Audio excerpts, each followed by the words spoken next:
E aí pessoal, sejam bem-vindos a mais um vídeo aqui de React.js. Estamos voltando à nossa série, espero que seja com tudo agora. E dessa vez a gente vai falar sobre as restrições da utilização do nosso JSX ou JSX, como vocês quiserem. Resumindo o que a gente já aprendeu na aula anterior, JSX, meio complicado de falar, né?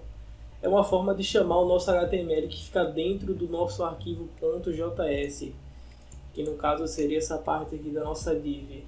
E a gente utilizando o nosso projeto de Olá Mundo aqui, a gente vai ver algumas regras e restrições que a gente pode sofrer utilizando o JSX. Quando a gente tem a nossa classe aqui, seja o stateless, que é sem manipulação do state, ou stateful, que é essa que a gente está utilizando aqui, a gente vai utilizar o JSX como o HTML no caso aqui, para ele funcionar de forma correta. Mas existem alguns pontos e algumas regras que a gente tem que seguir. Mas antes de continuar a aula, eu preciso só explicar alguma coisa para vocês. Eu estava falando que a gente tem as classes stateless, que não tem manipulação de state, e as stateful.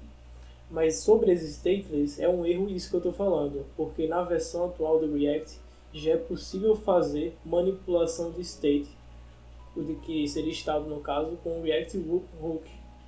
Mas como a maioria dos projetos atuais ainda não utilizam essa função do React, e é algo bem chato de você aprender no início, quando você está pegando as práticas do ECMAScript ainda, quando está aprendendo essa questão de componentes, eu vou seguir na ideia do stateless, que obviamente está errado, só que mais para frente eu vou tentar explicar melhor sobre os hooks, que isso é algo bem importante que a gente precisa aprender.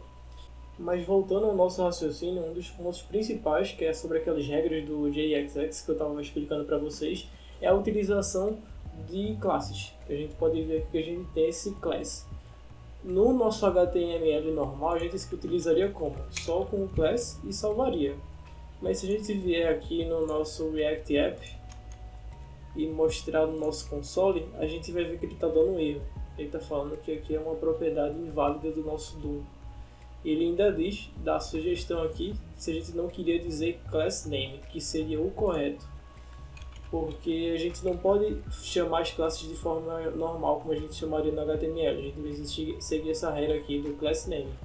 Quando a gente atualiza, pode ver que ele não dá nenhum erro. E se a gente for aqui analisar esse nosso Olá Mundo, ele vai estar sendo imprimido como uma classe normal. Ele não vai ficar com aquele class name aqui.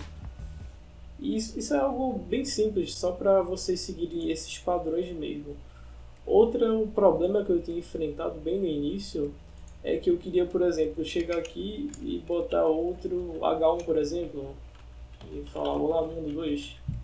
Só que a gente pode ver que a gente não consegue. O React dá outro erro e ele fala que os elementos do nosso JSX têm que estar fechados em uma tag. No caso seria a tag root, né?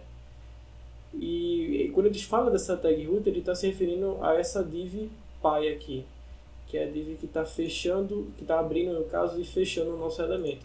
Se a gente pegar e botar aqui dentro esse H1, vai tudo funcionar normal e ele vai ser compilado sem problema.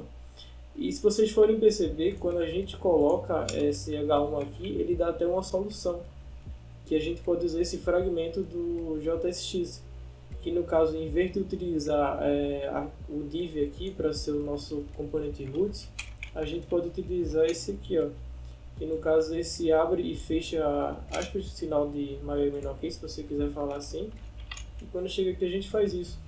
Então a gente pode utilizar dessas duas formas. O mais padrão, você pode ver que ele funciona normal, mas o mais padrão é da forma que estava antes, que é tendo um componente pai e dentro desse pai ter todos os seus filhos. Isso aí é padrão porque quando a gente está utilizando o React, a gente utiliza os componentes e com os componentes fica bem organizado essa questão. Então eu recomendo vocês utilizarem dessa forma, que é o padrão que a gente segue atualmente. E pessoal, essa aula de hoje é uma aula bem rápida mesmo, e a próxima a gente vai falar sobre os componentes stateless, que eu já expliquei para vocês, sobre os hooks, e em breve o stateful. Valeu galera, e até o próximo vídeo.